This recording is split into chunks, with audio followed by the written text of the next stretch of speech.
Hello, हाय, नमस्ते, सत श्री अकाल, अस्सलाम वालेकुम। मेरा नाम हीना है।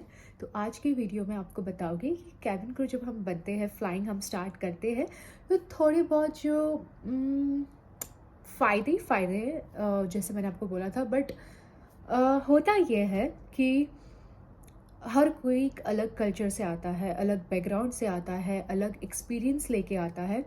तो थोड़ा ईगो कॉन्फ्लिक्ट हो जाता है और कभी कोई ज़्यादा इमोशनल या अकेला हो जाता है कि एक इंसान अपनी कंट्री छोड़कर आया है, बहुत चिड़चिड़ा रहता है। और होता ये है कि मैं इसको नुकसान या बैड थिंग नहीं बोलूँगी, बिकॉज़ एक टाइम आने के बाद हमें पता चल जाता है कि ऐसी चीज़ों से कैसे डील करते हैं, ऐसे लोगों से कैसे डील करते हैं जो बहुत टॉक्सिक होता है, जिसके हाथ में पावर है बट वो आपको कंट्रोल या नीचे लाने की कोशिश करता है। वो धीरे-धीरे ऑफ कोर्स हम सीख लेते हैं। But the main thing I will tell you कि फ्लाइंग के दौरान जो प्रेशर होता है ना काम करते-करते, वो बैक पे आता है।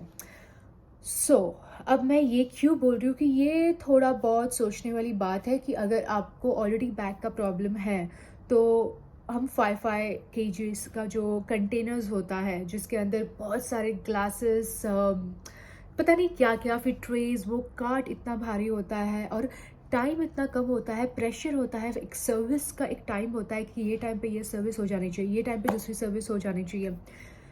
तो वो उठाओ करो, वो सब प्रेशर टाइम का तो हमें ध्यान नहीं होता कि हम कैसे उठा रहे हैं, कैसे नहीं कर रहे। फॉर एग्जांपल, अगर आप स्ट्रेचिंग नहीं करते हो, आप जिम नहीं करते हो, अगर आप करते भी हो, तो भी ये बहुत इफ़ेक्ट करती रहती है आपको, बिकॉज़ ये आप रोज़ कर रहे हो। स्पेशली जब पैसेंजर्स अपने बैग्स लाते हैं और वो इतना भर के लाते हैं, कोई-कोई पैसेंजर्स बैग्स, एंड वो बोलते हैं कि आप आओ और आप हेल्प करो। तो वो हाथ जब लगाते हैं, तो वो तो अपना हाथ छोड़ देते हैं, तो पूरा जो भार आता है, वो हमारे पे आ जाता है। उनके हिसाब से यू नो वो एक बार साल में एक बार फ्लाई करते हैं या महीने में एक बार फ्लाई करते हैं, बट हम हर एक दिन फ्लाई करते हैं। और ऐसे एक इंसान का बैग नहीं होता है जो हमारे पे ऐसे आस लगाए बैठता है कि ये आके हमारे लिए बैग उठाएगा। First of all, cabin crew का काम नहीं है बैग उठाना। आप जब भी किसी की हेल्प करते हो, वो ऐसा कोई इंसान होना चाहिए जो एकदम प्रेग्नेंट वुमन है। ऑफ कोर्स उसके लिए क्रू सामने से जाता है और हेल्प करते हैं। जो चल नहीं सकते, जो बहुत ही ओल्ड है, जो अकेले ट्रैवल कर रहे हैं और वो वहाँ तक पहुँच नहीं पाते, तो येस। बट आप देख रहे हो कि कोई इंसान है। अगर आप कैबिन क्रू हो या बनने वाले हो, तो ये सारी चीज़ें ट्रेनिंग में कोई कोई नहीं बोलता है। तो प्लीज़, अगर आपको लग रहा है कि ये औरत या आदमी या लड़का या लड़की कैपेबल इनफ है, हाइट है, हेल्दी है, कोई मेडिकल इश्यूज़ नहीं है, तो वो अपना बैग उठा सकते हैं। तो वो टाइम पे आपको जाना है और आपको बोलना है कि आप हमें हेल्प करोगे प्लीज़, मैं आपकी हेल्प करने आई हूँ। आप ऐसे करके उनका बैग उठा सकते हो। और जब आप बैग उठा रहे हो, तो वो भी आपके साथ हाथ देंगे, तो इतनी प्रॉब्लम नहीं होगी। तो यस, ये थोड़ा बहुत जो है केबिन क्रू के लाइफ में होता है। बिकॉज़ आई रिमेंबर, मैं किसी के साथ फ्लाई कर रही थी और वो उन्होंने मुझे कहा कि मुझे बैक और नेक का इश्यू इतना हो गया है कि मैं डर रही हूँ कि अभी मुझे रिज़ाइन करना पड़ेगा, बिकॉज़ मैं बेबी प्लान कर रही हूँ और वो मेरे लिए अच्छा नहीं होगा। बहुत सारे जो लोग हैं, वो 20-20 साल काम करते हैं और वो उनकी हेल्दी बेबी होती है, mostly of course most of the crew का है। और वो फ्लाई भी करते हैं बेबी के होने के बाद। बट बहुत आपको अपनी बॉडी देखनी है कि कैसी है। आपको कोई पैर का इश्यूज़ तो नहीं है, बैक का इश्यूज़ तो नहीं है, बिकॉज़ आप पैसे कमाने के चक्कर में और पैसे आगे डाल सकते हो हॉस्पिटल्स और ये सब में, which is really not good. और पूरे लाइफ का सवाल है इसमें। तो ऑफ कोर्स, अगर आपको ऐसा कोई भी प्रॉब्लम है, तो आई विल रिकमेंड कि ये जॉब आपके लिए नहीं है। फॉर एग्जांपल, अभी जो मैंने भी रिज़ाइन किया, तो ऑफ कोर्स ये एक कहीं न कहीं ऐसा हो रहा था कि मुझे थोड़े बहुत प्रॉब्लम्स हो रहे थे हेल्थ पे। तो मैंने सोचा कि पूरे लाइफ का सवाल है और मैं बहुत चिड़चिड़ हो रही थी, specially this Covid time, because crew बहुत कम थे, सारा प्रेशर हम पे आ रहा था। मैं मेंटली बहुत जल्दी इन्फ्लुएंस और एग्जॉस्ट हो जाती हूँ। तो जो क्रू था, उनको बहुत सारे लोन, जो थैंकफुली मुझे कोई लोन या ऐसा कुछ नहीं है, या इतनी बड़ी रिस्पॉन्सिबिलिटीज़ नहीं है लाइफ में कि मुझे वो काम करते रहना पड़े। बिकॉज़ आप अगर क्रू बनते हो, तो आपको काम बहुत अच्छे से करना चाहिए, क्योंकि एक भी इंसान अगर वो फ्लाइट पे काम नहीं करता है और टाइम कम है, वो पूरा ख़राब हो जाता है। वो सारे क्रू को सफ़र करना पड़ता है और back to back, back to back, back to back flying. हाँ, मेंटली एंड फिज़िकली एग्ज़ॉस्ट करती है। First I was very excited to fly कि वाओ! आज मैं यहाँ जाऊँगी, वहाँ जाऊँगी। बट अब धीरे-धीरे जैसे तुम बड़े होते हो, आप अपनी एनर्जी जो है बहुत यूज़फुली यूज़ करना चाहते हो, तो कभी-कभी ये आपके लिए कुछ ज़्यादा हो सकती है। अगर आपको कोई अच्छे दोस्त नहीं मिल पाते हैं या आपके रिलेशनशिप्स अच्छे नहीं हैं, तो आप बहुत मेंटली फ्रस्ट्रेट हो जाते हो।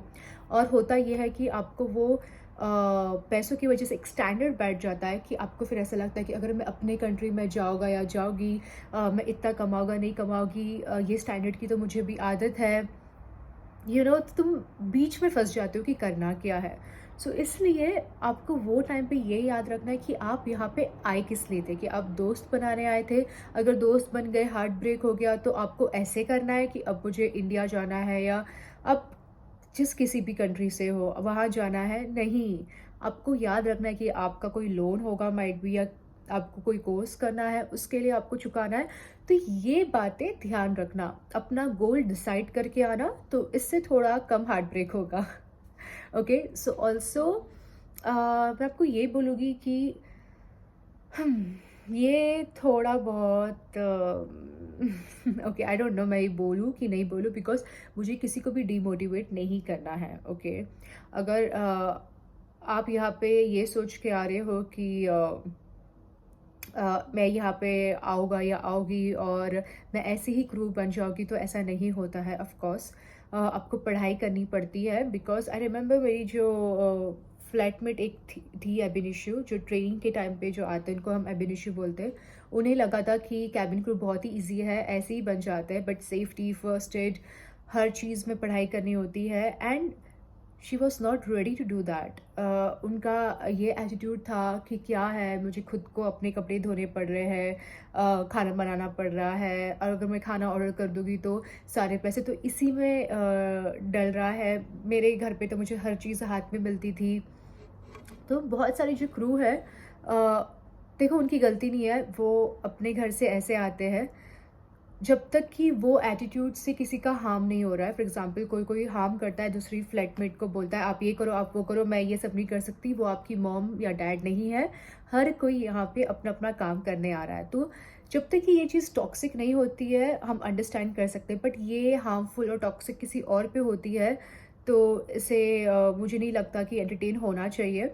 तो आप जब यहाँ पे आओ, तो आप प्लीज़ ये समझना कि आपको जो घर पे कंफर्ट, प्यार मिला है, वो शायद यहाँ पे मिले ना मिले, आपको खुद से करना पड़े, और ये बुरी बात नहीं है। आप खुद पे एक आप जब मॉम डैड के पास रहते हो तो ठीक है, वो हम नेचुरली डिपेंड हो जाते हैं, बट अब जब आप एक नई जगह जाते हो तो आपको खुद पे डिपेंड होना पड़ता है, हर चीज़ खुद से करनी होती है, और उसका एक अलग मज़ा है, ट्रस्ट मी।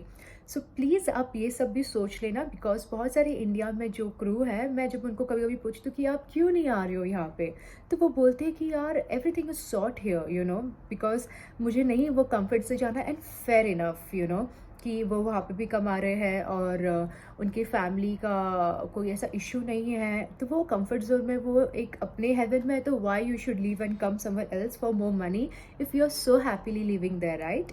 सो ऑल्सो येस, मैं आपको ये बोलूँगी। और जो ग्राउंड ड्यूटीज़ के जॉब है, फॉर एग्ज़ाम्पल मैं फ्लाइंग क्रू थी, तो मेरे ऐसे कोई दोस्त नहीं है जो ग्राउंड ड्यूटीज़ में काम करते थे या लाउंज में काम करते थे, but I will try to find someone, and I will try to contact, और मैं उनको पूछूँगी कि कैसा है, क्या है, मुझे बता दो।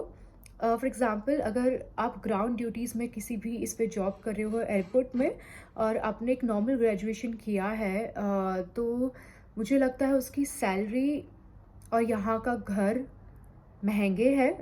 मंथली रेंट पे करना है अगर आपको अपनी वाइफ़ को लाना है तो। बट अगर आप कंपनी के अकोमोडेशन में रह रहे हो तो आपको सिर्फ़ अपने खाने का देखना है, बट फिर कंपनी अकोमोडेशन में आपकी वाइफ़ नहीं रह सकती, बिकॉज़ आपको वो शेयर करना पड़ेगा किसी और रूममेट के साथ। ये मैं उनके बारे में बात कर रही हूँ, सिर्फ़ ग्रेजुएशन या 12th पास होके यहाँ पे आना चाहते और काम करना चाहते हैं कस्टमर सर्विस एंड ऑल में। यहाँ पे अलग कंट्री में उतने खर्चे भी आपके होंगे, तो मैं कभी-कभी लोगों को स्ट्रगल करते हुए देखती हूँ कि वो क्या ही कमा रहे हैं, वो क्या ही सेव कर रहे होंगे, वो क्या ही खर्च कर रहे होंगे, वो अपने फिर वाइफ़ को तो ला देते, बच्चों को भी ला देते, फिर यहाँ की स्कूल की फ़ीस, डेली खाने-पीने का खर्चा तो वो बस ऐसे ही चला जाता है। तो प्लीज़ अगर आपके प्रोफ़ेशन में कोई आप एक मैनेजर लेवल में नहीं हो या कोई एक ऐसे लेवल में नहीं हो जो एक स्टेप मैनेजर के अहेड आपको लेके जा सकता है, या आपने कोई स्पेसिफ़िक लाइक एचआर, एमबीए नहीं किया हो, या आपको क्रू नहीं देखना है, तो आप normally as a customer service यहाँ पे आ रहे हो और आप मैरिड हो, तो आप ये सोच के फिर आना कि आपको 4-5 साल अच्छा खासा देना पड़ेगा, तब जाके आपको एक अच्छी सैलरी मिलेगी। वरना यहाँ पे एक फैमिली के साथ रहना इज़ देन वेरी डिफ़िकल्ट। आप अपने पूरे फैमिली को नहीं ला सकते अगर आपका बहुत बड़ा फैमिली है तो। या तो आपको जैसे बाकी लोग रहते हैं अपने वाइफ़ के और बच्चों के बिना यहाँ पे आके अर्न करते हैं और कभी-कभार जाते हैं, वो करना पड़ेगा आपको। और वैसे टिकट्स तो मिल जाते हैं घर जाने के लिए, बट होता ये है कि आपका नंबर आएगा, नहीं आएगा, आप बैठ पाओगे, नहीं बैठ पाओगे। और टिकट्स अगर आप खुद से अपने पॉकेट से डाल रहे हो तो इट्स ऑल्सो वेरी एक्सपेंसिव। तो जो भी है मैं आपको बटर नहीं लगाना चाहती हूँ, प्लीज़ नहीं करना चाहती हूँ।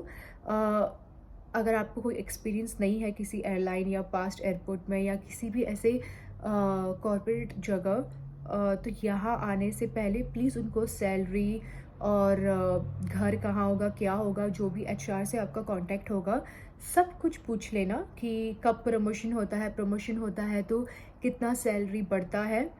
इट्स बेटर कि आप पहले ही पूछ लो, वरना आपको यहाँ पे बहुत फँसा हुआ महसूस होगा। हर कोई मेंटली स्ट्रॉन्ग नहीं होता, हर एक अपनी फैमिली से दूर होना यू नो ले नहीं पाता है एंड वो डिप्रेशन में जाता है। कभी-कभी ऐसा भी होता है कि आप इतनी अच्छी खासी जॉब अपनी इंडिया से या कोई भी कंट्री से छोड़ के आ जाती हो, फिर यहाँ आती हो और यहाँ पे स्ट्रगल करती हो, फिर आपको ऐसा फ़ील होगा कि काश अगर मैंने थोड़ा और टाइम दिया होता तो अब तो मैं ये पोज़ीशन में होता। तो ये उफ़ काश मुझे नहीं चाहिए कि आपके साथ हो जो मैंने 6 मंथ्स ऑफ़िस जॉब में देखा था। सो प्लीज़ आप कभी भी कोई भी एयरलाइन, एयरपोर्ट, लाउंजेस के लिए इंटरव्यू दे रहे हो, तो पहले ही उनसे सब कुछ पूछ लेना। स्पेशली हम जो इंडियन हैं, हम जभी भी इंटरव्यू देते हैं, हम ऐसे करके रहते हैं, राइट? आई होप अभी के टाइम पे ऐसा कोई नहीं होगा, बट मैं अपने एक्सपीरियंस से बता रही हूँ। तो हम कुछ क्वेश्चंस नहीं पूछते, हमें लगता है कि ये रूड होगा, बट आपको एक वे होना चाहिए पूछने का कि कैसे पूछा जाए, वॉइस कैसा हो वो टाइम पे। तो इट्स फाइन बिकॉज़ वो भी समझते हैं कि आप एक कंट्री में आ रहे हो तो वो कितना डिफ़िकल्ट है, क्या नहीं है। तो प्लीज़, प्लीज़, प्लीज़, प्लीज़ मैंने आपको जो भी बताया वो सब मेरे एक्सपीरियंस के हिसाब से है। अगर आप कोई क्रू हो, अगर आप ये देख रहे हो तो आपने कुछ एक अलग एक्सपीरियंस किया होगा। आप शेयर कर सकते हो कि आपके हिसाब से क्या सही है, क्या नहीं है। और ऑल्सो अगर मैं बहुत सारे लोगों का क्वेश्चंस जो है आंसर्स मुझे नहीं पता है, बट मैं किसी से पूछ के आपको डीएम या मैसेज कर दूँगी, ठीक है?